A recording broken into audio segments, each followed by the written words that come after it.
Blak-blakan Andi Wijayanto ngaku pernah pegang ijazah Jokowi, lantas asli atau palsu? Ini faktanya. Politisi PDIP Andi Wijayanto klaim lihat dan pegang ijazah Joko Widodo atau Jokowi jelang Pilpres 2014. Andi yang saat itu menjabat sebagai Sekretaris Tim Kampanye Nasional Jokowi JK pun menyerahkan berkas administrasi, termasuk ijazah Jokowi ke Komisi Pemilihan Umum, KPU. Andi mengaku melihat dan memegang langsung ijazah Jokowi, karena memang dia yang mengurus seluruh berkas administrasi milik Jokowi, termasuk ijazah sekolah hingga kuliah itu. Saat saya menjabat sebagai Sekretaris Tim Kampanye Nasional untuk Jokowi JK 2014, saat itu, saya melihat dan memegang langsung ijazah dari Pak Jokowi, juga ijazah Pak JK, ungkapnya, dikutip dari YouTube Kompas TV, Jumat, 27 Juni 2025. Andi menyebut, berkas tersebut telah diterima oleh KPU dan dinyatakan sah serta lengkap sebagai syarat pencalonan Presiden dan Wapres di tahun 2014. Dengan dinyatakan keabsahan tersebut, maka Jokowi dan JK memiliki hak untuk melanjutkan proses pencalonan selanjutnya.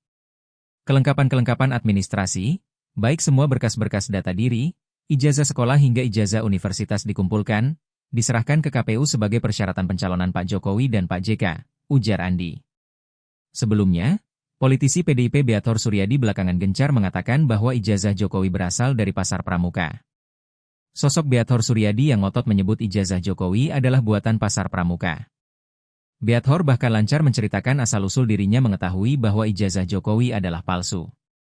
Beathor mengaku punya sumber terpercaya yang mengetahui rincian pembuatan ijazah Jokowi.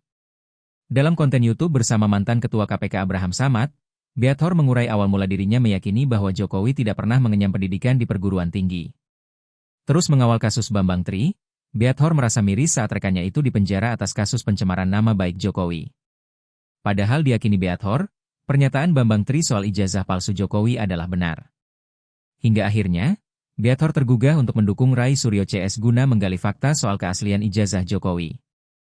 Beathor pun semakin yakin soal ijazah palsu Jokowi setelah pihak Rai Suryo menyebut demikian.